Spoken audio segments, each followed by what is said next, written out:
Well, hey, mathletes, this is our notes on nth roots and rational exponents.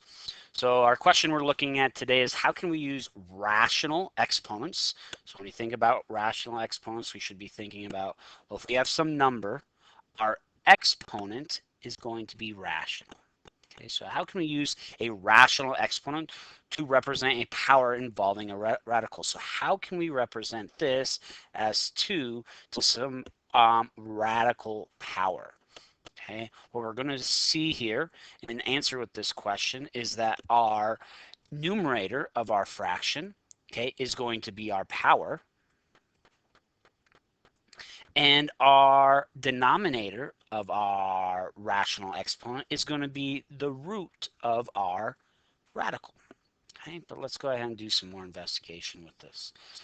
So here in a second, I want you to pause the video and try these 3, A, B, and C on your own. But what we're going to do is use these exponent rules, okay, and some pre-knowledge from Algebra 1 to try and simplify these radicals raised to exponents. And we'll use our calculator to get some kind of decimal equivalent.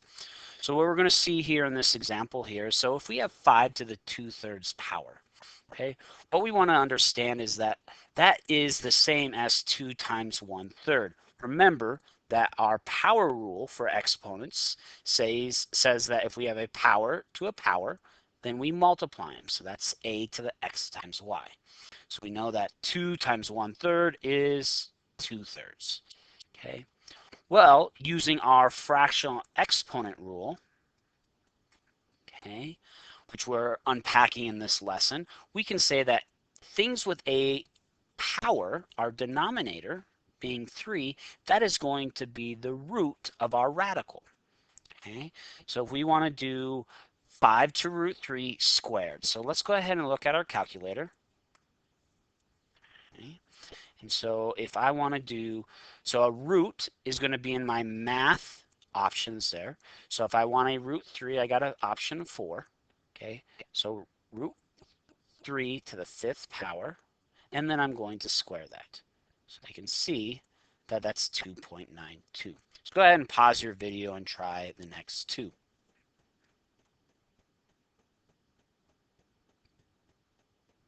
Three.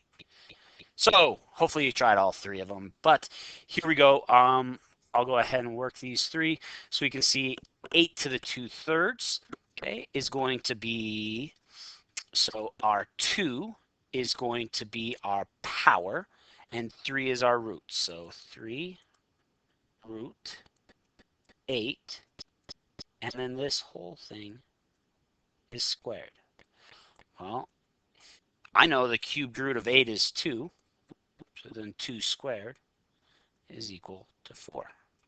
Okay, so the next one, I'm going to have square root. Remember, if it's not written, we assume that there's a 2 here, so there's an imaginary 2 written there. Okay, then we have 6 as our base, and it's to the 5th power. So using my calculator, I can do, so now I can just do my second square root of 6 to the, so caret, if you want to raise it to a power, to 5, and we get approximately 88 point, did I miss that? Looks like 1/8. Okay, so 12 to the 3/4, so that is going to be 12.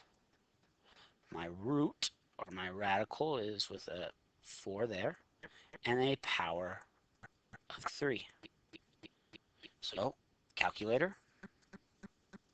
So I'm going to write it. So under math, if I have a root that's not squared or cubed, I want to use this option 5 here. So option 5 there. So I don't want my answer, I don't want 88.18 to be my root, so it's usually best to type in our root first. So this is going to be root 4 of 12. Okay, enter. And then I'm going to raise that to the 3rd power. And I can see that's going to be 6.45.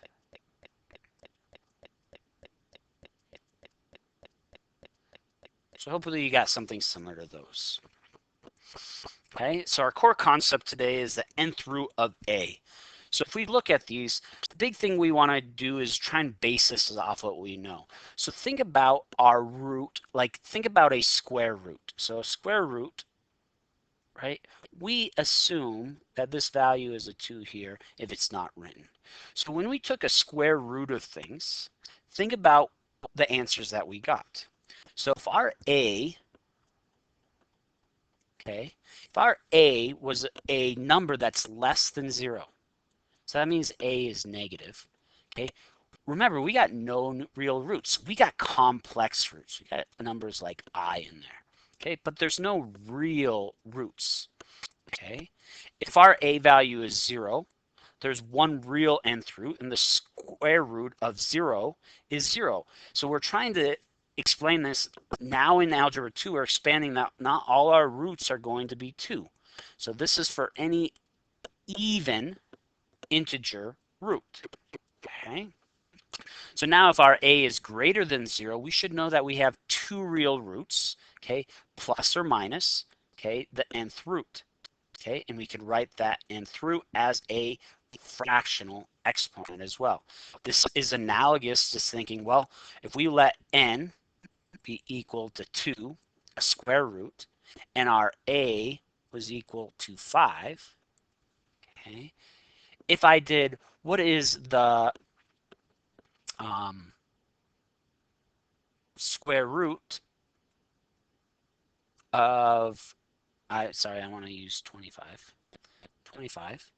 Square root of 25 is going to give us plus or minus 5. Okay, so we get the 2 answers there potentially for our roots. Okay, so on the other side of the coin, if n is an odd integer, so that's like the cubed root of some a or the 5th root of some a value, okay, we're going to notice that when a is less than 0, okay, when a is negative, okay, we'll get one real root, okay, because we can do, what's the cubed root of negative 8? Well, that's equal to negative 2. Well, we know that's because negative 2 times negative 2 times negative 2 equals a negative 8. Where over here on the other side, when we have even amount of things, we're never going to get a negative number. So that's why we get those complex numbers. So this is expanded for all even integers. Okay. Next piece is a is equal to 0. Notice that these are the same. You'll get an answer of 0 either case. Okay. If a is greater than 1, okay, so if it's greater than 1, we just get one real root because the cubed root of 8 is equal to just 2. We don't get negative 2 because the cubed root of negative 8 is negative 2. And 2 times 2 times 2 is 8. And we don't have that analogous case or weird case where we get negatives that cancel out and we don't have to worry about those. So notice, anytime what's the common here is that we always get one solution if our n is odd, and we potentially get 2 solutions when our n is even. Okay, but if the a value is negative, we don't get any over here, and zeros are always the same. So let's see and apply some of these things. So find the indicated real nth root of a. So we're looking at, if I write this as an nth root, okay, I'm going to have negative 216 to the 1/3 root, which is the same thing as the cubed root of negative 216. And because this is odd, 3 is odd, I get one solution, and that solution is going to be negative 6. Okay. For the next one, I'm going to look at, and I'm going to see that n is 4. So I'm going to get 81 to the 1/4 power. Because our n is 4, it's even, okay, and it's greater than 0, I'm going to get two solutions. And it's going to involve r plus or minus. Okay, so as I look at this, I think of this as the same thing as the 4th root of 81.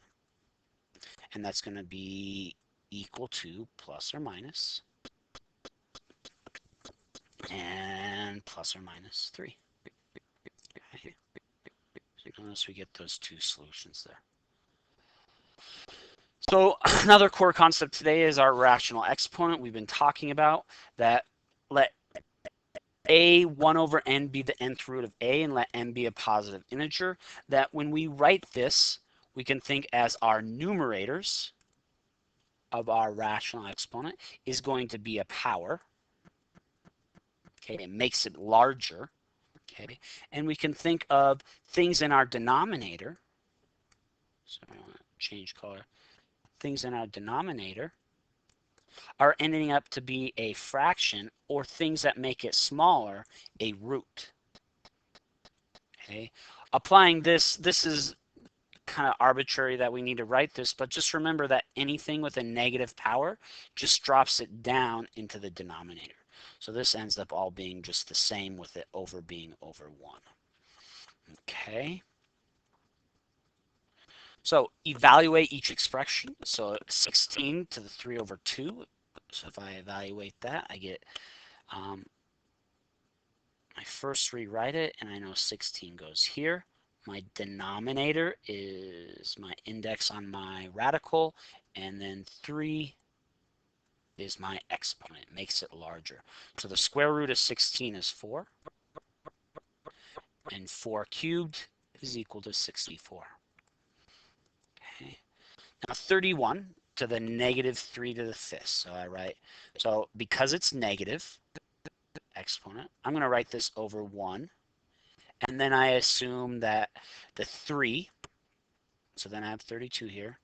The 3 makes things larger, so it's to the 3rd power. And the 5 makes things smaller, so it's the index here. Okay. Well, the 5th root of 32 is 2. I get 1 over 2 cubed. And 1 over 2 cubed, 2 cubed is 8. So I get 1 over 8. Okay. Well, sometimes these won't be able to be evaluated just by hand, and we need to use our calculator to do so. So 9 to the 1/5. So when I'm doing these, let me pull up the calculator. Okay. I should know that I want to do 9 and do your caret, but make sure that you put parentheses here. Because we're putting it as a fraction, if I didn't, let's continue here. 1 and 1/5 divided by 5. So notice I get 2 decimal places. So I want to, so notice that here I get 9, or sorry, I get 1.55. Notice if we did not put parentheses there and we just did 9 to the 1st divided by 5, okay, we get a different answer, because how your calculator would interpret that is that it's doing 9 to the 1st, and then it's dividing this whole thing by 5. And that's not the same. Okay, so if we do 12 to the 3/8, I'm going to do 12 to the 3/8, and I notice I get, again, rounding my decimal places, I'm going to notice that this is 2.54. Okay, and the 3rd power of 4th root 7, I'm going to write that as an exponent. So that's going to be 7 to the 3 is the numerator. My denominator is 4 because that is my root. So I notice that I get 4.30. Okay. So our last examples here is finding solutions. So now we're actually solving for x and using our nth root to do so.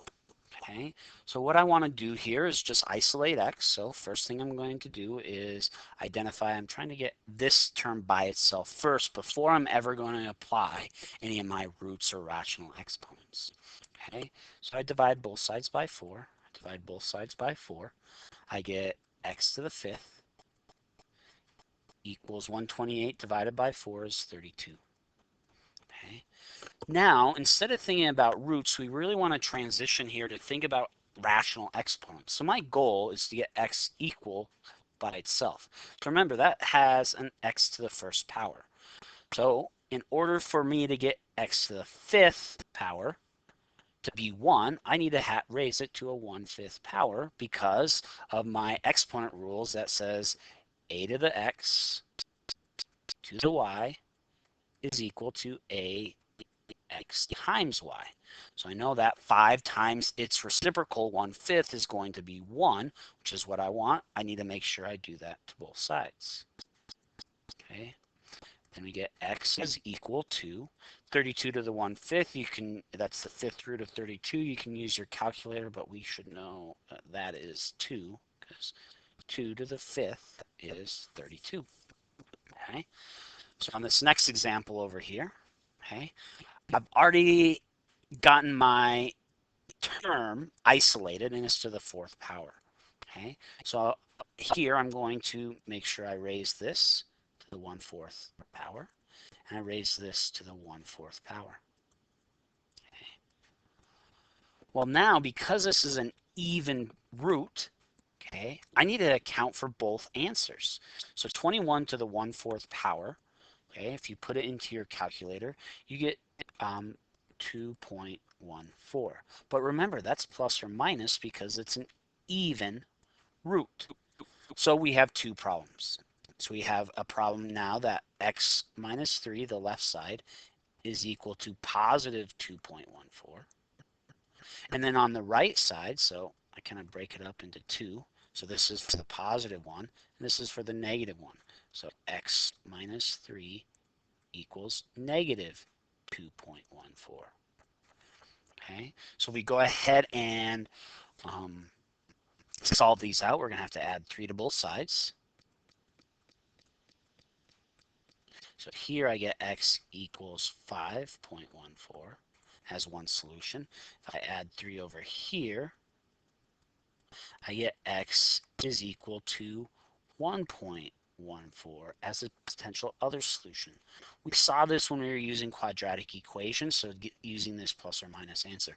Notice, because this root was odd, I didn't have to do two cases. But when we see an even nth root, then we know we need to break it up and have two potential solutions here. Okay, that concludes our notes for today. Please complete your problem set, and if you have any questions, bring them to office hours.